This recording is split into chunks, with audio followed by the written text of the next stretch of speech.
Bonjour et bienvenue à tous sur cette nouvelle vidéo qui fait partie de la série Lean Manufacturing.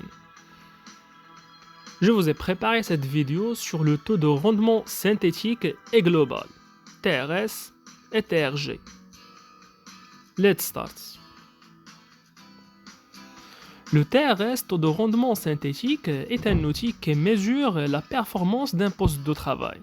Cet indicateur établit le ratio entre le temps réellement écoulé d'utilisation d'un moyen de production et le temps utilisé. L'objectif de cette méthode, c'est de construire une culture d'entreprise qui améliore l'efficience des moyens et des ressources de production. Deuxièmement, c'est de construire un système qui élimine toute perte et gaspillage. Troisièmement, c'est d'optimiser la productivité des moyens de production. Et finalement, c'est pour optimiser le coût de la ressource pendant sa durée de vie. Pour faire simple, je vous montre comment on va calculer le TRS et TRG en suivant l'exemple simple suivant. Premièrement, vous pouvez tracer le tableau suivant sur un fichier Excel.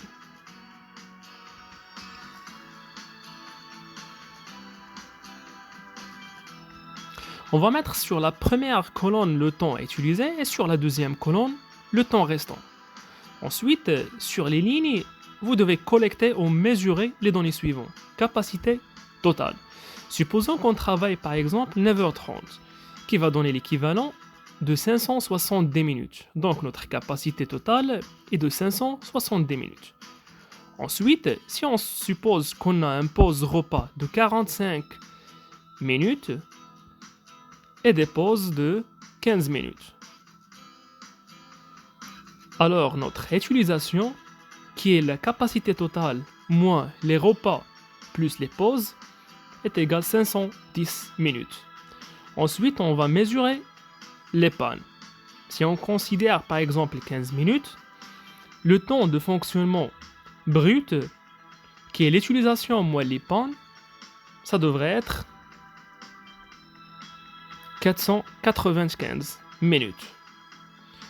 Ensuite, on doit mesurer les retouches et les temps d'attente. Si on considère par exemple sur les retouches 140 minutes et sur les temps d'attente 40 minutes, on aura automatiquement un temps de fonctionnement net de 315. Ensuite, si on a mesuré par exemple un taux de non-qualité ou bien de non-conformité de 15 minutes, on aura la valeur ajoutée qui est considérée le temps de fonctionnement net moins la non-qualité, c'est de 300. Pour faire simple, on résume. On a le temps d'utilisation qui est égal à la capacité totale moins les repas plus les pauses. Le temps de fonctionnement brut qui est égal à l'utilisation moins les pannes plus les retouches non planifiées. Ensuite, le temps de fonctionnement net est égal au temps de fonctionnement brut moins le temps d'attente. Après le chronométrage et le calcul des temps de fonctionnement brut et net, nous allons calculer le taux de disponibilité, productivité et la qualité. La disponibilité est égale le temps de fonctionnement brut divisé par le temps d'utilisation. Dans notre exemple, on a 450 divisé par 570, qui va nous donner un taux de disponibilité de 99%.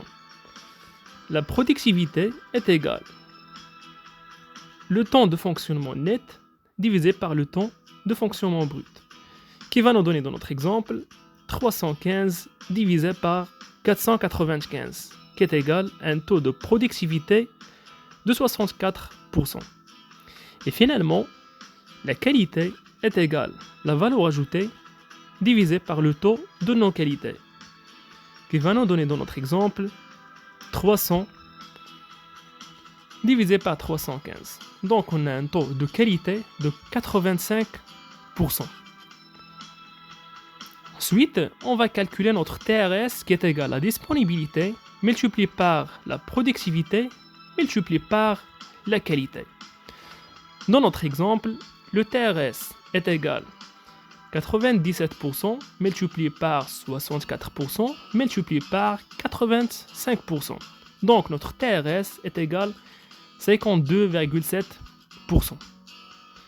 Par contre, notre taux de rendement global TRG, la formule c'est la suivante. C'est la valeur ajoutée divisée par la capacité totale. Dans notre exemple, c'est 300 divisé par 570. Donc notre TRG est égal à 52,6%.